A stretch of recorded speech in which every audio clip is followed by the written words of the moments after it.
اور بہت سے ایسے ہوں گے جو آپ کے خیال کے ساتھ نہیں ہیں، ان کا اپنا ایک خیال ہے۔ بہت سے ایسے افراد ہوں گے جن کے عقیدے آپ کے عقیدوں کے ساتھ مشترک ہوں گے، بہت سے ایسے افراد ہوں گے کہ جن کے عقائد آپ کے عقائد سے جدا ہوں گے۔ طور پہ آپ کو بہت سے افراد ایسے ملیں گے جو امیر المؤمنین کو بلا فصل خلیفہ مانتے ہیں، اور بہت سے ایسے ملیں گے جو ان کو بلا فصل خلیفہ نہ تصور کر کے خلیفہ چہرم سمجھتے ہیں۔ بہت سے ایسے افراد بھی آپ کو مل جائیں گے جو حضرت محمد مصطفیٰ صلی اللہ علیہ وآلہ وسلم کی نبوت اور رسالت میں آپ کے ساتھ شریک ہیں، ان کو نبی جانتے ہیں، ان کو رسول جانتے ہیں، لیکن جب آپ دائرہ اسلام سے خارج ہوں گے، یہودیت اور عیسائیت اور مسیحیت کی طرف قدم بڑھائیں گے، تو وہاں آپ کو پیغمبر اعظم کی نبوت کے کلمے پڑھنے والے افراد ملیں گے۔ وہ کہیں گے معاذ اللہ یہ جھوٹ ہے، یہ کذب ہے، یہ بہتان ہے، اور یہ ایک خیالی ہے کہ پیغمبر جو آخری تھے آپ کے وہ نبی ہیں۔ تمام ہو گئی نبوت، تمام ہو گئی۔ کاش متوجہ ہوں آپ۔ آج مجھے پانی میٹھا معلوم ہو رہا ہے، در عین حقیقت نہ اس دن کوئی تلخ چیز ملائی گئی تھی، نہ آج کوئی شیریں چیز ملائی گئی ہے، مگر میں کبھی پانی کو تلخ محسوس کر رہا ہوں، کبھی یہ پانی مجھے میٹھا نظر آ رہا ہے۔ یہ کیوں ہو رہا ہے؟ اس لیے کہ جب تک جسم صحیح و سالم ہو، پانی آپ کو میٹھا دکھائی دے گا اور اس کا مزمزہ آپ کریں گے، وہ آپ کو ٹیسٹ جو آئے گا وہ میٹھا ہوگا۔ لیکن جب جسم بیمار ہونے لگے، جب جسم میں خرابیاں آ جائیں، جب جسم میں برائیاں آ جائیں، تو یہ وہی پانی ہوتا ہے جو تلخ نظر آتا ہے اور اس کا مزہ تلخ ہو جاتا ہے۔ بعض گرامی، موت کا جو مزہ کرنا ہے انسان کو، اس کا اپنا کوئی مزہ نہیں ہے، مگر اگر روحیں صحیح و سالم ہوں، روحوں کے اندر عیب نہ پایا جائے، روحوں کے اندر بیماریاں نہ ہوں، روح ہماری علیل نہ ہو، تو پھر یہ موت شہد سے زیادہ شیریں نظر آتی ہے 13 برس کے بچے کو۔ لیکن اگر روحیں بیمار ہوں، روحوں کے اندر خرابیاں پائی جائیں، روحوں کے اندر علالت پائی جائے، علیل ہوں روحیں، تو اب یہ موت زہر حلاحل سے زیادہ کڑوی نظر آتی ہے۔ لہذا اگر ہم یہ چاہتے ہیں کہ یہ جو موت کا مزمزہ ہم کو کرنا ہے یہ ہم کو شیریں نظر آئے، تو پھر ہمیں اپنی زندگی میں ہمیں اپنی روح کا معالجہ کرنا ہوگا، ہمیں اپنی روح کا علاج کرنا ہوگا، روح کی بیماریوں کو دور کرنا ہوگا، اور جب روح کی بیماریاں دور ہو جائیں تو پھر موت ہمارے اوپر آ پڑے یا ہم موت کے اوپر چلے جائیں، کیا فرق پڑتا ہے؟ سوال یہ پیدا ہوتا ہے کہ جسم بیمار ہوتا ہے، ہمیں معلوم ہوتا ہے کہ صاحب یہ بیماری آ گئی، اس سے بچنے کا طریقہ کیا ہے، اور ہم ڈاکٹر کی طرف رجوع کرتے ہیں، کبھی حکیم کے پاس جاتے ہیں، کبھی کوئی دوا لیتے ہیں، کبھی کسی سے کوئی نسخہ لکھواتے ہیں۔ اب جب روح بیمار ہو جائے تو پہلے تو ہم کو یہ معلوم ہو کہ یہ روح بیمار کیسے ہوتی ہے، پہلے ہمیں مرض روح کا اندازہ تو ہو کہ روح بیمار کیسے ہوتی ہے، وہ معالجے تو بعد کی بات ہیں، ہمیں محسوس تو ہو کہ روح ہماری بیمار ہے یا نہیں۔ تو اب روح کی بیماریاں کیا ہیں؟ روح کی بیماری ہے شرک، روح کی بیماری ہے غلو، روح کی بیماری ہے معصیت، روح کی بیماری ہے حسد، روح کی بیماری ہے بغض، روح کی بیماری ہے عداوت، روح کی بیماری ہے دشمنی، کینہ پروری۔ اگر یہ ہمارے وجود میں پائے جائیں تو پھر ہمارا جسم کتنا بھی صحت یاب ہو اور صحت مند ہو، ہماری روح بیمار رہتی ہے، اور یہ موت ہم کو کیسی نظر آنے والی ہے وہ یا میں جانتا ہوں یا موت جانتی ہے۔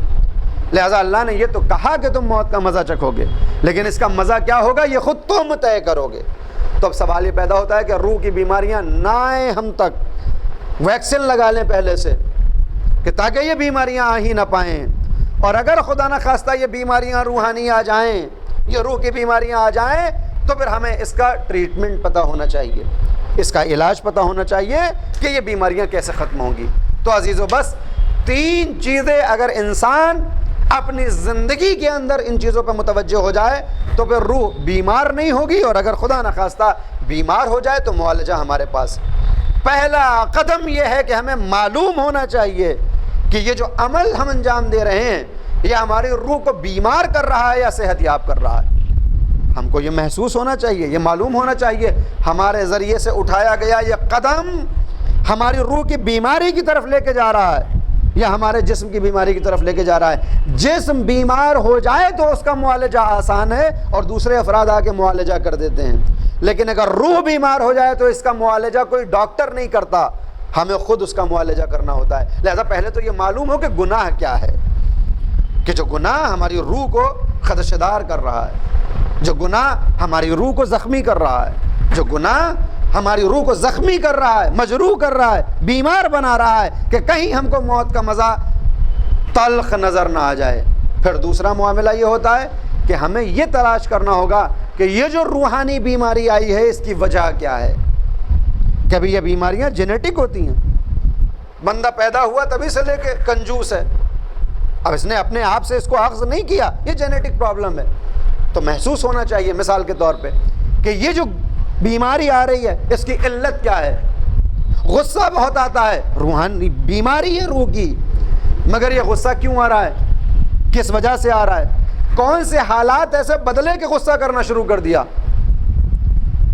کون سی ایسی زندگی میں تلخی آ گئی، کون سے ایسے معاملات زندگی میں دخیل ہو گئے کہ زندگی بدل گئی، انداز بدل گیا، کل تک بڑے اچھے تھے آج غصہ کرنے لگے۔ یہ محسوس ہونا چاہیے کہ یہ جو فلاں بیماری، یہ جو فلاں گناہ ہمارے اندر سرایت کر رہا ہے، اس کے پیچھے کون سے عناصر ہیں کہ جو ہماری روح کو بیمار کر رہے ہیں۔ اور جب یہ دو چیزیں ہو جائیں کہ ہمیں معلوم ہو کہ بیماری کیا ہے، ہمیں معلوم ہو کہ علت کیا ہے اس بیماری کی، تو پھر تیسرا قدم یہ ہوگا کہ ہمارا وجدان یہ قبول کرے اور دل سے یہ چاہے کہ ہمیں اس بیماری کا علاج کرنا ہے۔ اور جب یہ تین قدم ہم اٹھا لیں گے تو پھر ہمارے پاس معالجے بھی ہوں گے اور ہماری روح پاک و پاکیزہ ہو کے صحیح و سالم ہو کے دنیا سے چلی جائے گی۔ وہ معالجے کیا ہیں؟ اگرچہ یہاں پہ ایک ایک موضوع کے لیے ایک ایک اشرے کی ضرورت ہے کہ اس کو تبیین کیا جائے اور واضح کیا جائے، میں ایک اشارہ کر کے جا رہا ہوں، انشاءاللہ صاحبان ذوق اس کو تلاش کریں گے، اپنی زندگی کو بدلیں گے، میری زندگی کو بدلنے کی کوشش کریں گے۔ اور اس مجلس کے بعد اگر کسی کی زندگی میں ذرہ برابر بھی تبدیلی آ گئی تو مرحوم کے ایصال ثواب کے لیے یہ کافی ہوگا۔ جانے والا، صلہ رحم انجام دینے والا، با اخلاق، کم سخن مگر ہر ایک کی خوشی میں شامل ہونے والا، ہر ایک کے غم میں جانے والا، اور خاندان کا ایسا چشم و چراغ تھا کہ ہر زبان پہ اس کا تذکرہ ہو رہا ہے، جس کی زندگی اتنی باخوب ہو، اس کی موت کے بعد اگر معاشرے کے اندر، سماج کے اندر، خاندان کے اندر ذرا سی تبدیلی آ جائے تو پھر اس کی نجات کے لیے، اس کی فلاح کے لیے یہ کافی ہوگا۔ تو اب عزیزو، سب سے پہلے معلوم یہ ہو، میں بار بار دوہرا اس لیے رہا ہوں کہ ذہن میں محفوظ کر لیں کہ ہمیں معلوم ہو کہ روح کی بیماری کیا ہے، اس بیماری کی علت کیا ہے، سبب کیا ہے، کاز کیا ہے، اور اس کے بعد ہمارا ارادہ ہو کہ ہم کو اس بیماری کو ختم کرنا ہے۔ اب جب ختم کرنا ہوگا تو کیسے ختم ہوگی؟ بہت سے راستے ہیں۔ پہلا راستہ یہ ہے کہ ہر بیماری کا علاج اس کی ضد سے کرو۔ یہ حدیث ہے مولا الموحدین امیر المؤمنین علی بن ابی طالب علیہ الصلوۃ والسلام کی، فرماتے ہیں ہر بیماری کا علاج اس کی ضد سے ہوتا ہے۔ بعض وقت جسموں کی بیماری کا علاج بھی اس کی ضد سے ہوتا ہے۔ اور آپ تصور کرتے ہیں، آپ دیکھتے رہتے ہیں کہ مثال کے طور پہ اگر کسی کو بدہضمی ہو جائے کیونکہ زیادہ کھانا کھانے کی وجہ سے ہوئی ہے، لہٰذا اس کا علاج کیا ہے؟ کفاقہ۔ تو بعض وقت ہمارے جسمانی علاج بھی ضد سے ہوتے ہیں، ضد سے ہوتے ہیں، اور روحانی جتنے بھی علاج ہیں وہ ہمیشہ ضد ہی سے ہوتے ہیں، یعنی اس کے اپوزٹ جا کے آپ اپنی روح کو بہتر کر سکتے ہیں۔ مولا اول مولا امیر المؤمنین فرماتے ہیں کہ تم علاج کرنا چاہتے ہو تو پہلے بیماریوں کو تلاش کرو، اور جب بیماری تلاش کر لو پھر اس کی ضد تلاش کرو، اس کے اندر زندگی گزارو، یہ بیماری تمہاری ختم ہو جائے گی۔ زاد الغضب بالحلم، تمہیں غصہ بہت آتا ہے نا، غضب بہت آتا ہے، اس کا معالجہ کرنا چاہتے ہو حلم کے ذریعے کرو، بردباری پیدا کرو، غصہ آئے اس کو ٹالنے کی کوشش کرو۔ یہ تو آج ہمارا دور کہہ رہا ہے کہ جب غصہ آئے تو آپ زور زور سے ہنسنے لگیے، ہنسنے سے مراد یہ کہ حلم پیدا کریے، اپنے اندر بردباری پیدا کریے، یہ سوچئے کہ جس وقت غصہ آ رہا ہے اس غصے کے نتائج کیا ہوں گے، اور اس کو پینے کی کوشش کریے۔ لہذا حکم یہ ہوا کہ اگر کھڑے ہو تو بیٹھ جاؤ، اگر بیٹھے ہو تو پانی منگا کے پی لو۔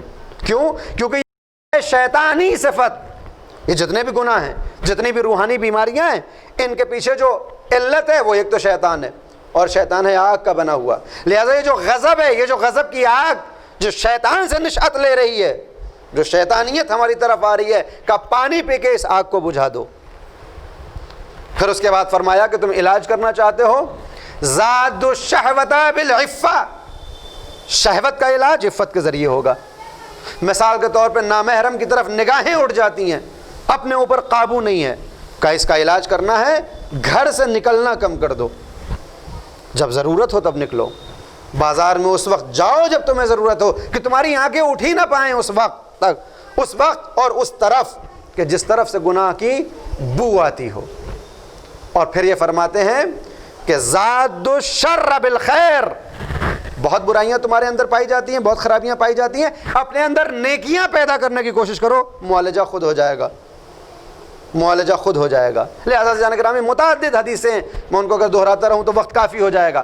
پہلے یہ تلاش کریں کہ خرابی کیا ہے اور بیماری کیا ہے، اور پھر اس کے ضد کو تلاش کریں، اور جب ضد تلاش ہو جائے پھر اپنی زندگی میں اس کو اتارنے کی کوشش کریں. یہ پہلا راستہ ہے روح کے معالجے کا. دوسرا راستہ جو علماء نے فرمایا، کہا اپنے دوستوں کو بدل دو. جن دوستوں کی وجہ سے یہ برائیاں اور خرابیاں تمہاری روح میں پیدا ہو رہی ہیں ان کا بدل تلاش کرو. علماء با علم و با عمل کے پاس اٹھنا اور بیٹھنا شروع کر دو جو تمہیں اللہ کی طرف بلائیں. لہذا اسی لیے کہا جاتا ہے کہ عالم کے چہرے کو دیکھنا عبادت ہے. وہ مجھ جیسے عالم کے لیے نہیں کہا گیا کہ وہ عالم جس کو دیکھ کے اللہ یاد آئے، اس کے چہرے کو دیکھنا عبادت ہے. اس لیے کہ جتنی دیر تم اس کے چہرے کو دیکھو گے تمہیں اللہ یاد آتا رہے گا، اور جتنی دیر اللہ یاد آئے گا تمہاری روح کے اندر ایک انقلاب ہوگا، اتنی دور شیطان تم سے دور رہے گا. تمہاری روح میں رحمانی صفات آنے لگیں گی، رحمانی صفات آنے لگیں گی. اب عزیزان گرامی، ہم کو تو اللہ نے شیعہ خانوادے میں پیدا کیا ہے، ہم تو محب اہل بیت ہیں. اس سے زیادہ اور اللہ کیا کرم کرتا ہمارے اوپر کہ ہم کو بغیر کسی تلاش کے ولایت امیر المومنین مل گئی، ہم کو بغیر کسی ریسرچ کے اسلام مل گیا. ورنہ جو غیر مسلم یا غیر شیعہ افراد جب حق کے راستے میں آتے ہیں کتنی تکلیفیں ہوتی ہیں، کتنی صعوبتیں اٹھاتے ہیں، وہ یا خود جانتے ہیں یا ان کا خدا جانتا ہے. یہ تو اللہ کا کرم تھا کہ ہم کو تو کنواں بنا بنایا مل گیا ہے، صرف کھینچ کے پانی پینا ہے. ان سے پوچھئے جنہوں نے ان چاہ کو کھودا ہے اور بنایا ہے کہ کتنی زحمتیں اٹھائیں کہ تب جا کے یہ وجود میں آیا. تو اب ہم اگر یہی سمجھ لیں کہ ایک شیعہ ہوتا کیا ہے، ہمارا دعویٰ یہ ہے، بالخصوص میرا بھی، کہ میں مومن ہوں. تو مومن کی صفات کیا ہیں، کیسا ہونا چاہیے مومن کو، کیسا ہونا چاہیے ایک شیعہ کو. کہہ دینا بہت آسان ہے کہ ہم ان کے شیعہ ہیں. جب چہردہ معصومین کی زندگی کو ہم تلاشتے ہیں تو معصومین نے 50 صفات بتائے ہیں شیعوں کے، کہ تم شیعہ ہو نا، دیکھو اپنے اندر، تمہارے اندر یہ صفت پائی جاتی ہے یا نہیں پائی جاتی. تم شیعہ ہو ہمارے تو دیکھو اور جانو اور سمجھو کہ یہ صفت تمہارے اندر ہے یا نہیں ہے. کیا ہم نے کبھی ان صفات کو پڑھنے کی کوشش بھی کی؟ کیا ہم نے کبھی جاننے کی بھی کوشش کی کہ ایک شیعہ کہتے کس کو ہیں، ایک شیعہ ہوتا کیا ہے؟ اور پھر اس کے بعد اگر ہمارا دوسرا جو دعویٰ ہے کہ ہم مومن ہیں، کیا ہم نے کبھی قرآن کو کھول کے یہ دیکھنے کی کوشش کی کہ اللہ نے مومن سے کیا کہا ہے؟ قرآن کی 89 آیتیں ایسی ہیں جو مستقیم ڈائریکٹ اللہ کی مومن کے درمیان ہیں، اور وہ پکار کے کہتا ہے یا ایھا الذین آمنو، اے وہ لوگ کہ جو ایمان لا چکے. یا لفظوں کو بدل دوں کہ اے مومنو. یہ جو مومن کہہ کے اس نے بلایا ہے، اس کے بعد 89 آیتوں کے کچھ پیغام ہیں، کم از کم 89 پیغام تو ہیں. ان پیغامات کو کبھی ہم نے پڑھنے کی کوشش کی؟ کبھی ہم نے جاننے کی کوشش کی کہ اللہ ہم سے کیا چاہ رہا ہے؟ جب ہم نے شرط ہی پوری نہیں کی تو ہم کیسے کہہ سکتے ہیں کہ ہم مومن ہیں؟ جب ہم کو صفات تشیع ہی معلوم نہ ہوں تو ہم کیسے دعویٰ کر دیں گے کہ ہم شیعہ ہیں؟ یقیناً وہ جو ہمارا ایک عقیدہ ہے کہ جنت شیعوں کے لیے بنی ہے اور شیعہ تو جائیں گے ہی جنت میں، یہ بالکل حقیقت ہے، 100% حقیقت ہے. شیعہ ہی جنت جائیں گے، شیعوں کے ہی لیے جنت ہے. مگر سوال تو یہی ہے نا کہ ہم شیعہ ہیں یا نہیں ہیں؟ ہم نے شیعہ ہونے کا فرض ادا کیا ہے یا نہیں کیا ہے؟ مومنین کا انتظار کر رہی ہے جنت، مشتاق ہے مومن کی، مومن ہی جنت جائے گا. مگر سوال یہ ہے کہ کیا ہم نے ایمان کو سمجھا بھی ہے کہ کیا کہتے ہیں، ایمان کسے کہتے ہیں اور مومن کون ہوتا ہے؟ اگر یہ باتیں ہم اپنے اندر پیدا کر لیں تو پھر تو جنت شیعوں کی ہے. دلیل کیا ہے؟ میں ایک دلیل دے دوں، کہیں مجلس بہت سخت نہ ہو جائے. جب اللہ نے یہ چاہا کہ پوری کائنات بنائے اور زمین پہ حضرت آدم کو بھیجے تو کیا انتظام کیا؟ ملائکہ سے کہا کہ زمین پہ جاؤ اور وہاں کی خاک لے کے آؤ تاکہ آدم کا پتلا تیار کیا جائے.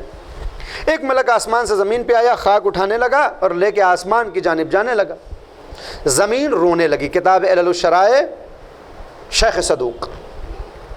زمین رونے لگی، چلانے لگی، فریاد، نالو شیون، کہاں لے کے جا رہا ہے؟ اب آنے والا ملک کہتا ہے اللہ نے بلایا ہے اس مٹی کو منگوایا ہے، لہٰذا زمین سے لے کے آسمان پہ جا رہا ہوں۔ زمین نے کہا کہ لے کے جانا چاہتا ہے، پہلے میری فریاد اللہ تک پہنچا دے کہ میں پستی میں ہوں، مجھے یہیں رہنے دے، میری مٹی کو مجھ سے جدا نہ کر، میں یہیں رہنا چاہتی ہوں، مجھے آسمان کی ہواؤں کی سیر نہیں کرنی۔ جا اور کہہ دے کہ وہ آنے پہ تیار نہیں ہے، زمین اپنا جز یعنی مٹی دینا نہیں چاہتی۔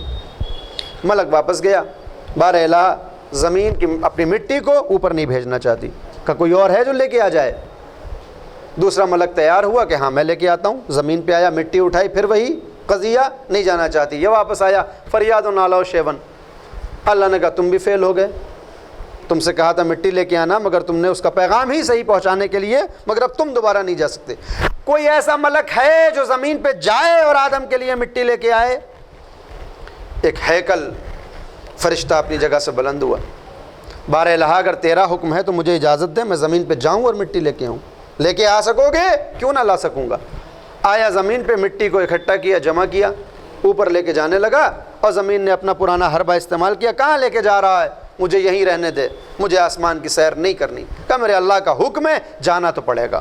زمین روتی رہی، چلاتی رہی، اور اس نے مٹی اٹھائی، لے کے آسمان پہ پہنچا۔ اللہ نے دیکھا کہ مٹی آ چکی ہے، کہا کہ لے آیا مٹی؟ کہا ہاں میرے مالک، تیرا حکم تھا میں لے آیا۔ روئی نہیں تیرے سامنے زمین؟ روئی تھی۔ فریاد نہیں کیا؟ فریاد بھی کی تھی۔ پھر کیوں لے آیا؟ کہا تیرا حکم تھا، اب وہ روتی ہے تو روتی رہے، اس کو پریشانی ہوتی ہے تو ہوتی رہے، تیرے حکم کے آگے میرا سر خم ہے، میں نے تیرے حکم کی لاج رکھی اور اس مٹی کو لے کے آ گیا۔ اللہ نے کہا کہ تم کام کے فرشتے ہو، تم میرے حکم کے آگے کسی کے رونے کو نہیں دیکھتے، تم میرے حکم کے آگے کسی کے نالہ و شیون و فریاد کو نہیں دیکھتے، لہٰذا آج کے بعد قیامت تک جب بھی مجھے مٹی منگوانی ہوگی تو میں تمہیں کو بھیجوں گا۔ لہٰذا اس دن سے لے کے آج تک اور آج سے لے کے قیامت تک اچھا خاصا فرشتہ ملک الموت بن گیا، اور وہ آتا ہے، آپ روتے رہیے، جانے والا لے کے چلا جاتا ہے، جس کا وقت آ گیا وہ لے کے چلا جاتا ہے۔ اور اس نے اپنے آپ کو خود گرفتار کیا ہے اس اللہ کے حکم میں، کیونکہ یوں ملک آئے، آپ کو معلوم ہو جائے کہ آپ کے یہاں جبریل آنے والے ہیں، پھر دیکھیے آپ کا انداز کیا ہوگا۔ آپ کو ایک احساس ہو جائے کہ آج ملک آپ کے یہاں آنے والا ہے، آپ کتنے خوش ہوں گے۔ پہلے سے ہی پوسٹر اور بینر لگ جائیں گے کہ صاحب میرے گھر جبریل آنے والے ہیں۔ لیکن اگر یہ محسوس ہو جائے کہ ملک الموت آنے والے ہیں، تو پھر تو اتنا خوف ہوتا ہے کہ جس دروازے کو خود استعمال کرتے ہیں اس دروازے سے جنازہ بھی لے کے جانے نہیں دیتے، نیا دروازہ توڑا جاتا ہے، اس میں سے لے کے جاؤ۔ اسی لکھنؤ میں یہ سب ہوا ہے، اتنا خوف، اتنا ہراس ہوتا ہے موت کا، جبکہ ایک ملک آ رہا ہے، خوش ہونا چاہیے۔ تو یہ ملک بیچارہ اتنا اپنے آپ کو اس نے اتنا بدنام معاذ اللہ کیوں کر لیا؟ کہ یہ اس کی اپنی خواہش تھی، اور اللہ نے اس کے عمل کی وجہ سے اسے 4 بڑے فرشتوں میں شامل کر دیا کہ انسانوں کی نگاہ میں یہ جیسا بھی ہو، مگر اس کا مرتبہ وہی ہے جو جبریل کا ہے، اس کا مرتبہ وہی ہے جو میکائیل کا ہے، لہٰذا ان ملائکہ میں شامل ہے جو 4 بڑے ملک ہیں، جن کے کاندھوں پہ یہ آسمان و زمین استوار ہیں۔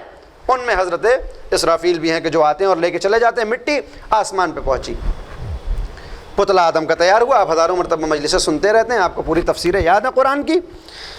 کہا میں اس کو خلیفہ بنانا چاہتا ہوں، سب نے اعتراض کیا یہ کیسے بن سکتا ہے، ہم تیری تسبیح کرتے ہیں، تیری تقدیس کرتے ہیں، یہ جائے گا زمین پہ فساد کرے گا۔ دیکھیں ملک جھوٹ نہیں بول سکتا، ملک اگر یہ کہہ رہا ہے کہ زمین پہ جا کے فساد کرے گا تو علم غیب تو ہے نہیں اس کے پاس، ملک کے پاس علم غیب نہیں ہوتا۔ کوئی ایک ایسا پیشینہ موجود تھا، کوئی ایسی تاریخ تھی کہ زمین پہ آنے والی مخلوقات نے فساد کیا تھا، لہذا فرشتے نے یہ کہا کہ میرے اللہ جیسے پہلے والی مخلوقات نے فساد کیا، دنیا تباہ ہوئی، یہ بھی زمین پہ جائے گا اور فساد کرے گا، دنیا تباہ ہوگی، لہذا ہم میں سے خلیفہ بنا جو تیری تسبیح کرتے ہیں، تیری تقدیس کرتے ہیں۔ اسی لیے صادق آل محمد سے جب کسی نے پوچھا کہ آدم سے پہلے کون تھا، فرمایا آدم۔ کہا ان سے پہلے کون تھا؟ کہا آدم۔ کہا ان سے پہلے کون تھا؟ کہا آدم۔ کہا مولا یہ کیا مسئلہ ہے، میں پوچھ رہا ہوں کہ آدم سے پہلے کون تھا، آپ آدم آدم کرتے چلے جا رہے ہیں۔ کہا اللہ نے نہ جانے کتنی مرتبہ اس دنیا کو بنایا، نہ جانے کتنی مرتبہ اس دنیا کو مٹایا، ہر دنیا کا جو پہلا انسان ہوتا تھا اس کا نام آدم ہوتا تھا، کبھی انسان آئے، کبھی نسناس آئے، کبھی اجنہ آئے، کبھی کوئی دوسری مخلوق آئی، یہ جو آدم جس کی نسل سے ہم ہیں، ان کی زوجہ کا نام حوا ہے اور ان کو بھی آدم کہتے ہیں۔ لہذا کہا کہ امتحان کر لیا جائے، اور امتحان ہوا، وہ ساری باتیں آپ کو معلوم ہے۔ جب امتحان میں حضرت آدم کامیاب ہو گئے تو کہا کہ جاؤ اب تم جنت میں چلے جاؤ۔ میں نے کہا میرے اللہ آدم نے ایسا کیا کیا جو جنت میں بھیج رہا ہے تو؟ ابھی تو نمازیں بھی فرض نہیں ہوئی، نہ روزے ہیں، نہ حج و زکوٰۃ و خمس و جہاد، اور جنت کچھ کرنے پر ملتی ہے۔ یہ تو ہمارا خیال ہے کہ جنت ہمارے نام لکھ دی گئی ہے، ورنہ آیت اللہ بہجت فرماتے ہیں کہ بہشت را بے بہامی دہاں نہ بے بہانے، جنت کو قیمت سے حاصل کیا جائے گا، بہانے سے حاصل نہیں کر سکتے کہ کچھ بھی کہہ دیا۔ اور اگر روز محشر بہانوں کے ذریعے جنت مل جائے تو ہم مولویوں سے اچھا بہانہ کس کے پاس ہوتا ہے؟ تو ہم میں سے ہر انسان جنت جائے گا۔ جو ہمارے پاس بہانے ہوتے ہیں وہ آپ کے پاس نہیں ہو سکتے، بڑے اچھے اچھے ہوتے ہیں۔ جیسے آج 1 گھنٹہ لیٹ آیا تو بارش کو بہرحال قاصر قرار دے دیا، ورنہ آنا چاہتا تو کوئی نہ کوئی طریقہ نکال سکتا تھا۔ تو بہشت کو بہا سے دیا جاتا ہے، بہانے سے نہیں دیا جاتا۔ میرے اللہ یہ آدم کیوں جا رہے ہیں؟ انہوں نے کون سا بہا دیا ہے؟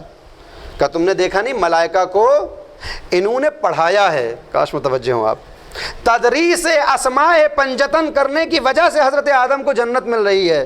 میں رک کے جملہ کہنا چاہتا ہوں، میرے اللہ اپنے اس قانون کو برقرار رکھنا کہ اگر ایک مرتبہ آدم فرشتوں کو یہ بتا دے کہ یہ اللہ ہے، یہ محمد ہے، یہ علی ہے، یہ فاطمہ ہے، یہ حسنین ہے، تو ان کے اوپر جنت فرض کر دیتا ہے۔ میرے اللہ ہماری مائیں اپنے نہ جانے کتنے بچوں کو آغوش میں لے کے کہتی ہیں اللہ ایک ہے پنجتن 5 ہیں، امام 12 ہیں۔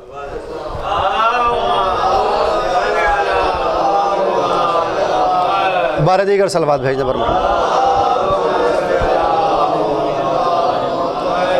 میں نے کہا ٹھیک ہے میرے اللہ، مجھے کوئی اعتراض نہیں ہے، جائیں جنت میں، مگر یہ قانون باقی رہے۔ جانے لگے حضرت آدم جنت کی جانب، آواز آئی آدم ٹھہر جاؤ، قرآن کریم ہے۔ حضرت آدم ٹھہر گئے۔ کہاں جا رہے ہو؟ میرے اللہ تو نے کہا جنت میں چلا جاؤں، جا رہا ہوں۔ کہا نہیں، اکیلے کیوں جا رہے ہو؟ کہا پھر کس کو لے کے جاؤں؟ کہا یہ حوا بھی تو ہیں، کاش متوجہ ہوں آپ، ان کو بھی لے کے جاؤ اور تم دونوں جنت میں سکونت اختیار کر لو۔ یہی ہے نا قضیہ، قرآن کریم ہے۔ حضرت حوا جانے لگیں اور میں ٹھہرا مولوی، میں نے پھر اعتراض کر دیا۔ میں نے کہا آدم کو تو جنت میں بھیج رہا ہے، اچھی بات ہے، ملائکہ کو سکھایا ہے کچھ، حوا نے ایسا کیا کیا ہے؟ یہ حوا کیوں جنت میں جا رہی ہیں؟ نہ نمازیں، نہ روزے، نہ پنجتن کے نام سیکھے، نہ سکھائے، یہ کیوں جا رہی ہیں؟ آواز آئی تجھے معلوم ہے کہ حوا کون ہے؟ میں نے کہا خوب معلوم ہے میرے اللہ، یہ آدم کی زوجہ ہیں۔ کہ نہیں وہ تو رشتہ بتا رہے ہو، مجلس پڑھتے پڑھتے اگر کبھی کچھ وقت ملتا تو کتابیں بھی پڑھ لیتے، معلوم ہوتا کہ حوا کون ہے۔ میں نے کہا میرے مالک تو ہی بتا دے یہ حوا کون ہے۔ آواز آئی کہ وہ جو تم بتا رہے ہو کہ یہ زوجہ ہیں وہ رشتہ ہے۔ حقیقت حوا کو جاننا چاہو تو یہ سمجھو کہ جب میں نے آسمان پر زمین سے مٹی منگوائی تھی تو پہلے آدم کا وجود تیار ہوا، اور آدم کا جب پتلا بن گیا، جو بچی ہوئی مٹی تھی، کاش متوجہ ہوں آپ، جو بچی ہوئی مٹی تھی اس سے حوا کو بنا دیا۔ لہذا حوا کوئی جدا از آدم نہیں ہے بلکہ جزو آدم ہیں، کاش متوجہ ہوں آپ، یہ جزو آدم ہیں۔ جو آدم ہے وہ حوا ہے، آدم کل ہے، حوا جز ہیں۔ لہذا میری عدالت کا تقاضا یہ ہے کہ جب کل جنت جائے تو میں جز کو بھی جنت میں بھیجوں، کیونکہ وہ اس سے جدا نہیں ہے۔ میں نے کہا میرے اللہ ٹھیک ہے، اس قاعدے پہ برقرار رہنا کہ اگر کل جنت جائے تو جز جنت جاتا ہے۔ میرے اللہ یہ قانون برقرار رکھنا، اس لیے کہ ہماری نگاہوں کے سامنے صادق آل محمد کی وہ حدیث ہے، یا رب اے میرے اللہ، پھر اس کے بعد فرماتے ہیں رحم اللہ علی شیعتنا، میرے اللہ میرے شیعوں کے اوپر رحم کرنا۔ کیوں؟ خلقوا من فاضل طینتنا، کیونکہ یہ ہماری بچی ہوئی طینت سے بنائے گئے۔ وَأُجِنُوا بِمَاءِ وِلَایَتِنَا، اور ان کے خمیر میں جو پانی استعمال ہوا وہ ہماری ولایت کا پانی تھا۔ اوجینو کا لفظ تو آپ مانوس ہے نا، اس سے معجون ایک لفظ استعمال ہوتا ہے، معجون کہتے ہیں خمیر کو۔ مولا فرماتے ہیں خلقوا من فاضل طینتنا، یہ ہمارے شیعہ ہماری بچی ہوئی طینت سے خلق کیے گئے۔ اوجینو بماء ولایتنا، اور ان کے خمیر میں ہماری ولایت کا پانی استعمال ہوا۔ تو بس میرے اللہ، تو اب جب روز محشر ہوگا صادق آل محمد جنت جائیں گے، جائیں گے نہیں تقسیم کریں گے۔ جنت ان کے صدقے میں بنی، تو جب یہ جنت جائیں گے تو ہم بھی ان کے پاس آ کے کھڑے ہو جائیں گے۔ میرے اللہ جب آدم کا جز حوا، آدم کی وجہ سے جنت جائے گا تو ہم بھی تو انہی کا جز ہیں، اس لیے کہ صادق نے کہا ہے خلقوا من فاضل طینتنا اوجنوا بماء ولایتنا، اگر وہ جائیں گے تو شیعہ بھی جنت میں جائیں گے۔ آواز آئے گی کہ لا سنت اللہ تبدیلا، اللہ کی سنت تبدیل نہیں ہوتی، ہم نے قانون کو برقرار رکھا ہے۔ جیسے آدم کا جز جنت جائے گا، صادق آل محمد کا جز بھی جنت جائے گا، جو شیعہ ہو وہ چلا جائے، مگر جو شیعہ ہو وہ چلا جائے، جو شیعہ ہو وہ چلا جائے۔ اور پھر اس کے بعد لوح محفوظ پہ شیعت کے علامتیں چمکنے لگیں گی کہ تلاشو اپنے اندر یہ پہلی صفت ہے یا نہیں، تلاشو اپنے اندر وہ دوسری صفت ہے یا نہیں، تلاشو اپنے اندر یہ تیسری صفت ہے یا نہیں۔ لہذا اب علی ولی اللہ کہنے والے اور نہ کہنے والے، محمد رسول اللہ کہنے والے اور نہ کہنے والے کوئی دعویٰ نہیں کر سکتے۔ تلاشنا ہوگا، وہاں پر ایک لسٹ لگی ہوگی کہ یہ صفات ہمارے اندر تھی یا نہیں تھی۔ اگر یہ صفات تھیں تو پھر ہم صادق آل محمد کے صدقے میں جنت جانے والے ہیں۔ جنت ہمارے لیے خلق ہوئی ہے، شیعوں کے لیے خلق ہوئی۔ لیکن اگر خدا نہ خواستہ ان 50 علامتوں میں 5 علامتیں بھی ہمارے اندر نہ پائی جائیں اور پھر ہم یہ دعویٰ کریں کہ ہم ان کے شیعہ ہیں، تو جواب آئے گا یہ تو تم کہہ رہے ہو، ہم بھی تو قبول کریں کہ تم ان کے چاہنے والے ہو۔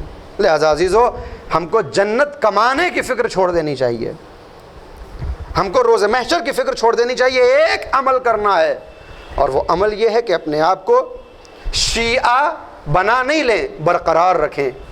اس لیے کہ بنا کے تو اللہ نے خود بھیجا ہی تھا، یہ تو پہلا کرم اللہ کا ہوا نا ہمارے اوپر کہ ہم کو شیعہ خانوادے میں بھیجا۔ ہم کو اپنی شیعیت کو برقرار رکھنا ہے۔ جب ماں کی آغوش میں آئے تو ہر برائی سے پاک تھے، جب ماں کی آغوش میں آئے تو ہر گناہ سے دور تھے، جب ماں کی آغوش میں آئے تو معصوم تھے، جب ماں کی آغوش میں آئے تو پاک و پاکیزہ تھے۔ ہم کو اس پاکیزگی کو برقرار رکھنا ہے، ہم کو شیعہ بننا نہیں ہے۔ شیعہ بن کے آیا ہے ہر انسان، لیکن اپنی شیعت کو بچا کے رہ جائے۔ اور خدا کی قسم اگر ہم نے صرف کوشش بھی کر لی، کوشش کر لی، نہ بھی بن سکے، تو اللہ تو اتنا کریم ہے جو کوششوں پہ بھی اجر دینے والا ہے۔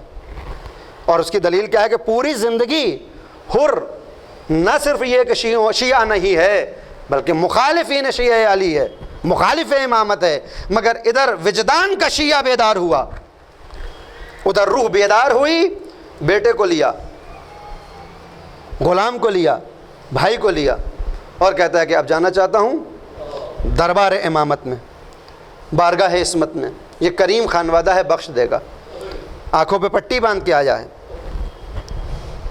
ہاتھوں کو بھی باندھ کے آیا ہے تاکہ حسین کے سامنے جائے اور اپنی غلطی کا اقرار کرے۔ عزیزو، آپ جانتے ہیں جب شب عاشور آئی ہے تو تیر بارانی ہوئی ہے فوج اشقیاء کی طرف سے۔ حسین نے اکبر و عباس کو بلایا کہ پسر سات سے یہ کہو کہ 1 رات کی ہمیں مہلت دے دے، 1 رات کی مہلت دے دے، صبح ہوگی، صبح عاشور، جنگ ہوگی، اور وہ جو چاہے کرے، 1 رات ہم چاہتے ہیں۔ میں اکثر سوچا کرتا تھا کہ یہ امام نے 1 رات کی مہلت کیوں مانگی؟ اس لیے کہ اگر یہ جو جنگ 10 محرم کو دھوپ کے عالم میں ہوئی ہے، دیکھیں نتیجہ تو وہی ہونا تھا جو ہوا۔ اگر یہ جنگ شب عاشور ہو جاتی تو پیاسوں کی پیاس کچھ کم ہوتی، دھوپ کی حدت اور شدت نہ ہوتی، اور شہداء اپنی شہادت پیش کر دیتے۔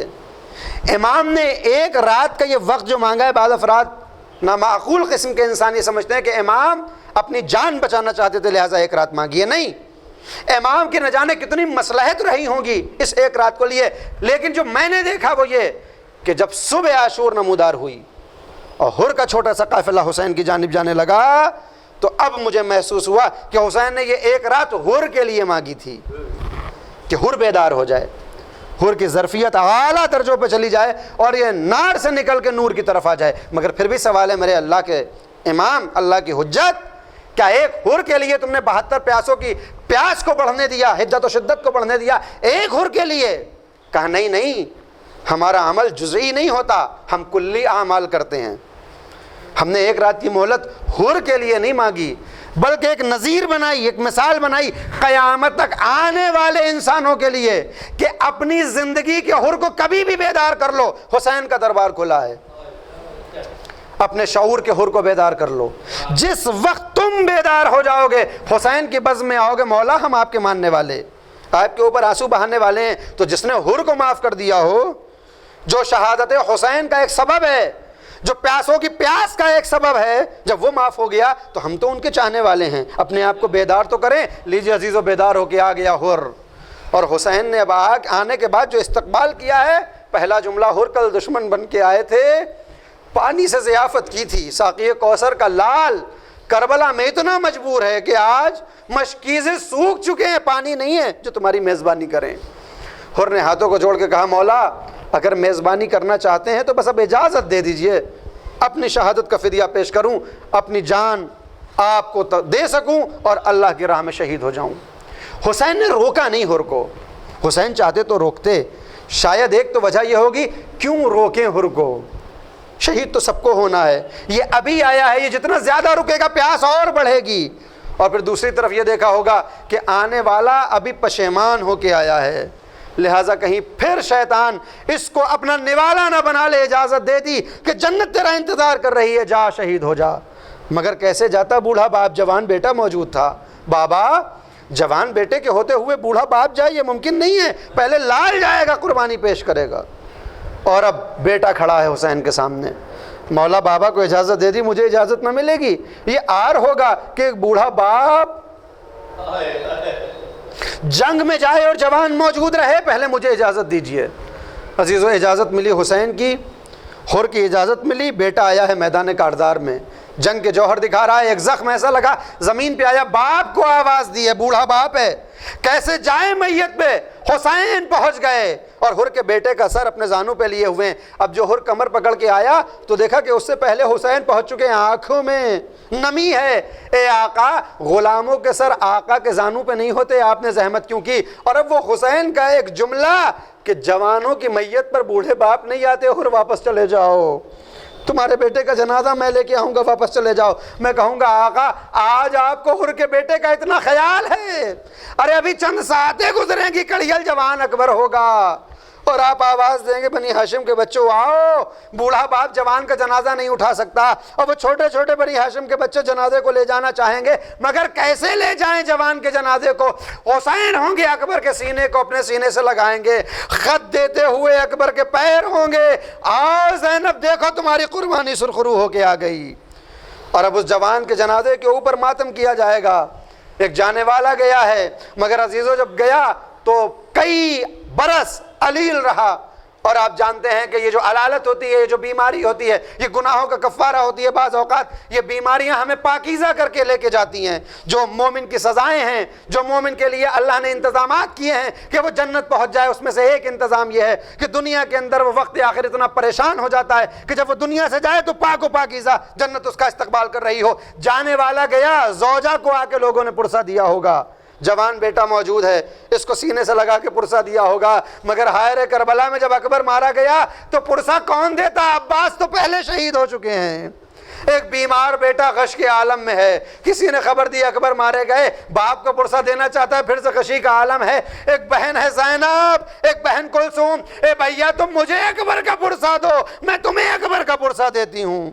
لیجئے پرسہ تمام ہوا، عصر عاشور، حسین مظلوم کربلا آمادہ ہو گئے ہیں جہاد آخر کے لیے میدان کاردار میں۔ اے فوج عشقیہ آؤ، 3 دن کے بھوکے اور پیاسے کی جنگ دیکھو۔ اے بیٹا اکبر تمہیں بڑا اشتیاق تھا کہ اپنے بابا کی جنگ کے جوہر دیکھو، آج حسین تمہیں جنگ کے جوہر دکھائے گا۔ آؤ عباس، تمہاری شجاعت مشہور زمانہ ہے، حسین کی شجاعت کا نظارہ کرو، تلوار کو بے میان کیا ہے، اور اب فوجیں ہیں جو دیوار کوفہ سے ٹکرا رہی ہیں۔ الامان الحفیظ کی آوازیں ہیں، آواز آئی اے نفس مطمئنہ ارجعی الی ربک راضیۃ مرضیہ۔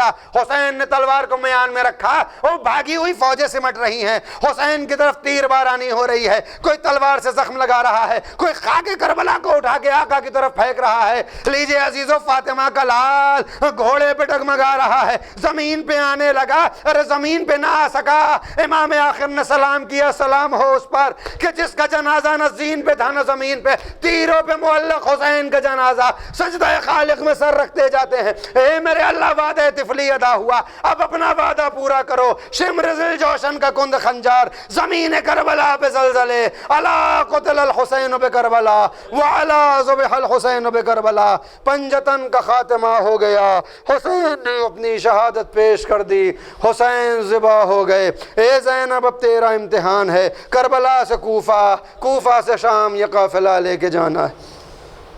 انا للہ و انا الیہ راجعون، رضم بقضائہ و تسلیما لامرہ، سیعلم الذین ظلموا ای منقلب ینقلبون۔ حضرات مزید گزارش ہے کہ ایک مرتبہ سورہ حمد اور 3 مرتبہ سورہ اخلاص کی تلاوت فرما کر جس مرحوم کے لیے مجلس اعظم منعقد کی گئی ہے، یعنی جناب ہمایوں قدر رضوی عروج عالم صاحب ابن شاہ قدر موہانی صاحب کی روح کو اصال فرما۔